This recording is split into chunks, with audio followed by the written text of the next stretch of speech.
Welcome to the Infinite Surface Podcast, Fat Stacks, Episode 4, Steve Huston's Figure Drawing for Artists. First thing I'll say is that I really love this book. I really love the way it's laid out. I love that, especially that Steve Huston wrote it. I really admire as an artist. He's made some really fantastic work. I love his paintings of workers and of boxers. These are really, really strong works. And especially when we look a little farther into this book, we're going to talk about how Steve thinks about light and how that affects form and how that makes this book kind of special, I think. The other thing I like about this book is that it's just really well formatted and it comprehensively covers a lot of the topics that we talked about in the first three Fat Stacks episodes, right? So in the first three, we took a look at these three books, the Stephen Rogers Peck, the Michael Hampton, and the Mike Matese. Actually, not this one. This is the anatomy book, but I loaned a student my my other force book. So this one will have to fill in as an extra for the other star. So with these three books, we discussed them, as basically like gesture, structure, and anatomy. And while all three of these books discuss all three of those topics, they focus in. This is very clearly a book about structure and goes into massive detail, like, how to draw every form, multiple angles, things like that. This is about gesture and how, the force concept relates to figure drawing and figure designing. And this is an anatomy book. And like I mentioned in this one, there's all of these beautiful kind of sketch pages that help us understand how to relate drawing concepts to anatomy concepts. So when we're moving into Steve Huston's book, we're looking at a more kind of holistic way of thinking about discussing figure drawing, and I like that he says, figure drawing for artists, and that this is kind of like an important key where it's an art-minded book. And Steve has a lot of content online. I'll put some links in the notes to his Facebook group, and where he's a very encouraging person. I like his kind of philosophy on art and how it relates to the kind of technical aspect of how to achieve some great art. We'll look later at other books like Andrew Loomis's Figure Drawing for All It's Worth as again, like a more holistic view of how to approach figure drawing in an artistic sense. But we're going to start here with Steve Huston's book. So let's pop it open and take a look inside. So one of the things that I feel like gets skipped a lot, and it's really worth reading these kind of forewords. And I remember when I was first looking at books like this, I would skip all this stuff. I'd be like, all right, I know what materials are. I know what art as an idea is. And I didn't want to necessarily go through all of that. And I wanted to skip to like the good stuff. And I was looking through these books for like diagrams and things like that. But it's really worth, going through this and getting the kind of philosophical preview of how the author is kind of approaching the book. And I think that's a pretty important part. And Steve has a nice way of thinking about anatomy and gesture and structure, and he really emphasizes that. And he gives some strategies for how to use different materials in combination. And we'll look later at some books, like especially William Morgan's How to Draw the Human Head book, or Anthony Ryder's book, where they go through really detailed like approaches with singular materials, like basically an artistic system. And it's really useful to have like a system of tools that you rely on. And I learned this when I was studying just for a really short time at the Watts Atelier, where they just really like to use their Conte Pierre Noir and smooth newsprint kind of system. And I had never, I had always been more exposed to like experiment, use tons and tons of materials. And this was kind of the first time that a school just introduced me to the idea of like, well, maybe you might want to narrow that down and just use a few materials until you feel like you have a kind of like a home base, and just focus in on that and understand all of the ways in which you can use and manipulate and speak through those materials. And then, you can branch out and understand new materials in relationship to this kind of home base that you have, like this kind of way of understanding how to put down materials on paper. So one of the first things about Steve Huston's book is that I think of all the books, maybe with the exception of Vanderpoel, maybe Bridgman, maybe Andrew Loomis a little bit, but it's like the drawing examples in here that Steve Huston himself makes, they're really extraordinary, and they really do a great job of illustrating the concepts. And things like this, like little moments like this, you'll find these more in, people like Stan Prokopenko go into these things in his videos, but you find them more in like the prefaces of like the Andrew Loomis book or things like that, where they're talking to you just about like the way to, I guess, be around your artworks in like a very professional way, like to pay attention to your posture and to how you're holding the pencil and to how you're drawing, right? Because a lot of, especially people when they begin, they want to draw like this, which is a fine way to draw. It's like how we write, and it's how we hold the pencil when we write. But it's very difficult to make straight lines like that, right? Like if you want to kind of go very clearly from here to there, you need to go from your shoulder, right? You don't want to notice that my wrist is not moving here. So you don't want to overlook this kind of advice, which is like draw from the shoulder, right? Like, don't draw from your wrist, and hold the pencil, kind of like this, so that you can use the side and the tip. And Stan Prokopenko on Proko.com has a really nice video on like sharpening and holding your pencil. And it's the same kind of process that I learned at the Watts Atelier. It's really, really beautiful. So, Steve early in his books goes through his kind of philosophy of structure and gesture and how they relate to each other. And it's really well done. He talks about what is structure, how it relates to perspective, which is really important, dimension, basics, forms. So, these pages are, tear sheets. Like you can find them in almost any drawing or anatomy book. We've seen them definitely in Michael Hampton and Mike Mattesi's books. They're just about simplification, right? And so here you see the word simple, right? So, he's talking a lot about the difference between simplicity and characteristic, right? Like, what you might call detail. And this little paragraph here, this sums up really nicely what I was talking about when I introduced you to Atlas of Human Anatomy for the Artist, where I said, when I first started drawing from here, when I was a 15 or 14-year-old, I was really focused in on this, and I really missed like all the lessons that were in these like kind of diagrammatical sketches that he provides for us here, and like how much learning can be done here in the more simple understanding of the form than would be like in the more complicated rendered form. And so here, I'll just quote it here. He says, it's so meticulous that to begin a drawing with this much detail, it is simply, pun intended, overwhelming. The other thing about focusing too much on detail too soon is that it leads you to copy the subject rather than translate it. And then there goes the underlying idea of simplicity and characteristic. I added that there. This highly anatomical drawing by Albinus, right, which is a book that I'll show you later, of these like extremely carefully done etchings of Ecrochet figure, standing figure, which are really beautiful, really helpful, but in like a very advanced way, right? Like, so this is not about simplification. It's not about understanding form and space. It's about like understanding insertions and origins and the depth of muscles and things like that. So you'd want to use something like this for very specific study. So he says, avoid these kind of radical stylizations or overwhelming details until you've mastered the simple yet characteristic principle, right?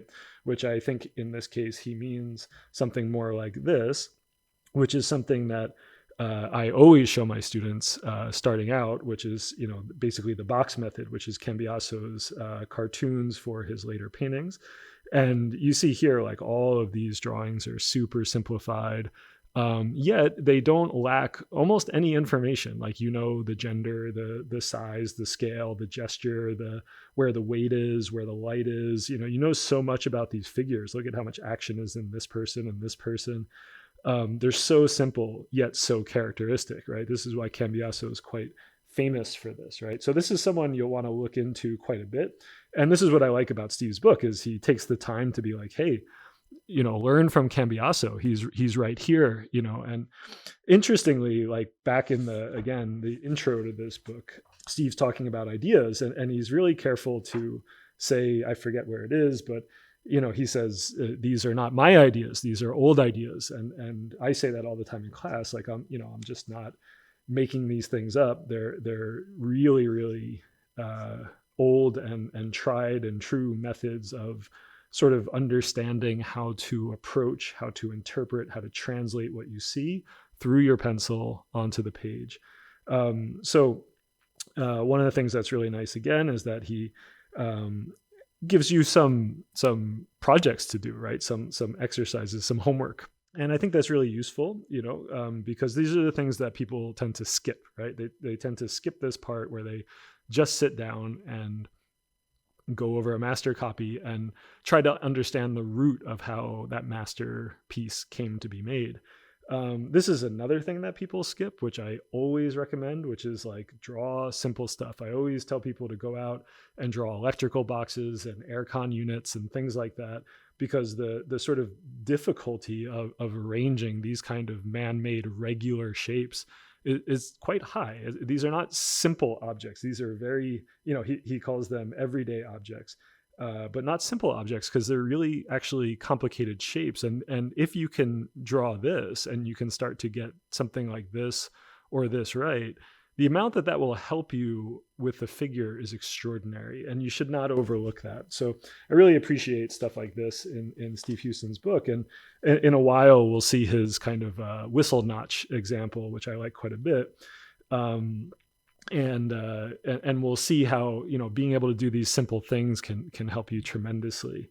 Here's an example of what's really special about Steve Huston's drawings, which is his interplay of light, right? So notice that Steve Huston is always very careful to describe very clearly cast shadows and then their relationship to core shadows, and then how they meet next cast shadows and things like that, right? So his planar relationships to core shadows and cast shadows is really gorgeous. And you'll see he's always trying to find these examples of the body casting a shadow on itself or on the wall. And this is what makes his drawings really exciting, right? Is this interplay of light. And that's within the structures, right? And he talks about that a little bit later. There's a really nice part in this book about that. So here he's talking about gesture again, talking about avoiding stiffness. That's a really nice part. Then here we see some examples of his paintings and his drawings of boxers. Here we start to get into gesture, right? And so here, he's basically talking about crunch and stretch, right? He says, for each curved design, there is a bulging side and a binding side, or rather one side that is convex and the other that is concave. So in animation terminology, you'd call this crunch and stretch. It's part of the principle of the force book, which is to say that there's competing kind of forces one side to the other. So this is his chapter on that. And part of it, looks just like it comes out of the force book. These diagrams are in the force book. They're also in the Michael Hampton book. These kind of sketches where we start to understand the relationship of the axes and things like that. Really, really helpful. So, and what's really nice is that he's kind of juxtaposing like contour relationships here versus structural axes here and how they relate to each other. And that's really important, right? This is where Michael Hampton and Mike Matizzi come together in a kind of structure meets gesture meets composition design, actually, conversation here. So this is really sophisticated stuff, even though it seems simple. And then again, he tells you, look, go find that, go study that, right? And this is really important. Like, go study that, go see how it works. Go start to interpret that, and then bring these ideas to your own drawings. So advancing the idea of gesture, here again, going, this kind of drawing you see in Bridgman, you see in Mike Matizzi and Michael Hampton and Stephen Roger Peck, right? This is a really important illustration of the cascading ellipse. It's common, but, we see it a lot, but it's super important, right? So, we wouldn't skip this in any figure drawing book. It's a really important idea. Here we start to get into gesture within form, right? And here he's talking about the kind of zigzag or lightning bolt designs that happen within the shadow and light interplay within the forms, within the structures. And that's so important, right? And that's like, you don't see that as well here in this very evenly lit photograph of a sculpture. You see that here in this very dynamically lit, high value, high contrast, a kind of chiaroscuro lighting that Steve Huston likes. And it's so nice how he describes his sort of the action of the composition here. It's really beautiful, and then compares that up here to a landscape and clouds. And this is really lovely. So again, it's like the composition of the form itself, right? The relationship of the axes to the contours, all of this stuff, really, really, really, really good. So this is, you can see how all these ideas are kind of coming together. Now we get into the kind of Michael Hampton section of the book, right? Which is like, how do we draw the actual shapes? How do we perceive the actual shapes? And these are really great kind of, I don't know if I'd call this a tip or a trick or just like a way to interpret, but just like a simple way to start to understand and infuse ideas of perspective and vantage point and orientation of form into your drawing, so that your drawings aren't so flat. So here we see, this is flat. And then right here, you see something that's more interesting, more dynamic, that has more depth already. So these are really important kind of shapes. I really value them. So again, some homework into the laws of light. And this is where I think this kind of book stands out. Not that you can't see this kind of breakdown in almost any drawing book. The 2 value system, really important. The 5 value system, really important. Doing this for drawings like that, these kind of homework assignments to go watch some films and pick out some stills and do this with those stills, starting to change your composition around with value structure. Super, super, super, super important. All of these diagrams, being able to do this stuff is, you have to kind of have a handle on this, have a mastery of this. This stuff has to be so easy for you to play with and comprehend and understand as you approach your own drawings. So, and Steve Huston is such a special painter of light. He's a great person to kind of learn this stuff from. And here's something that, we kind of start with right away in our drawing class, which is the idea that like, hey, not all lines that you want to make are dark lines on a white page, right? So here he's making these light lines to show the transition of the form, right? To show the top plane versus the side plane.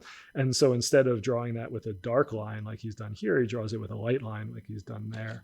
And so you can see that, kind of showing up here in these diagrammatical examples where he's using a lighter tool. And this is why I love drawing on tone paper like he's doing in these couple examples, because you can very easily go from dark on midtone to light on midtone and kind of work your way around those concepts so that you're not always making a dark mark on light paper. So here we are again, like how to break down the forms. So this is the expanded, kind of Michael Hampton section plus some gesture, right? So here's where we get into these metaphors of form, right? So here's the whistle notch that I was talking about, right?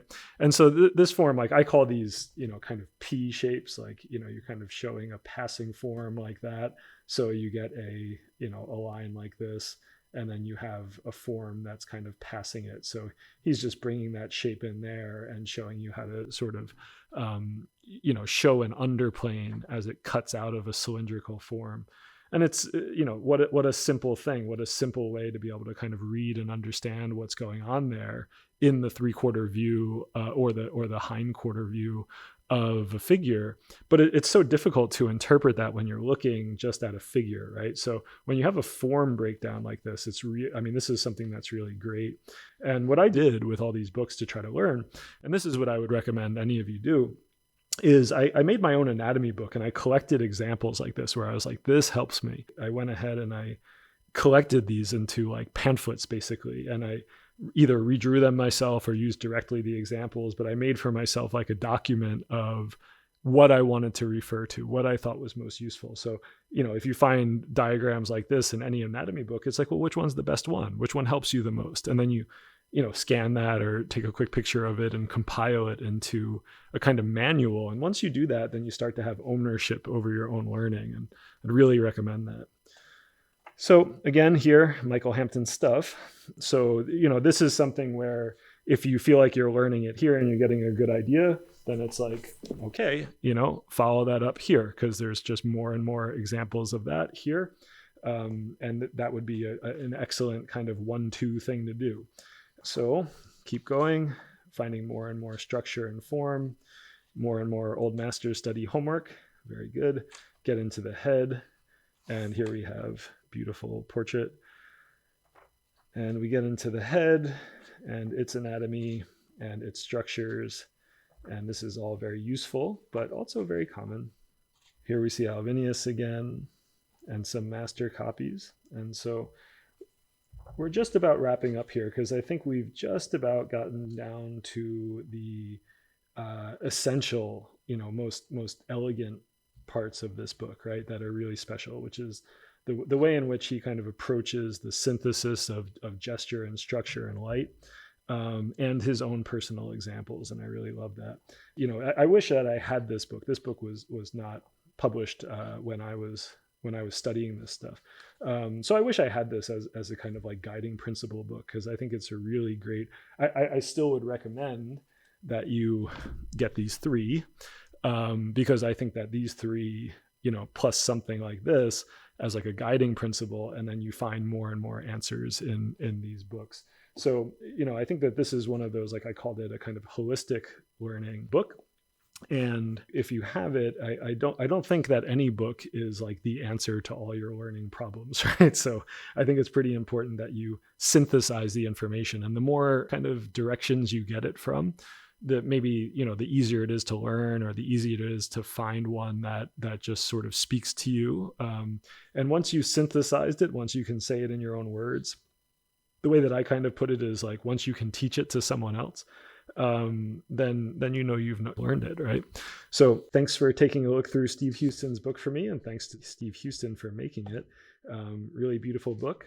Highly, highly recommended. There you go. Steve Huston's Figure Drawing for Artists. Thanks for watching Infinite Surfaces Fat Stacks, Episode 4, on Steve Huston's Figure Drawing for Artists. I hope you liked the book, and I hope you liked the video. And if you did like it, then maybe like it and subscribe, so that you can get alerts about a whole lot more content we have coming up, including book reviews and interviews and topical conversations about all kinds of art. So look out for it on the Infinite Surface podcast.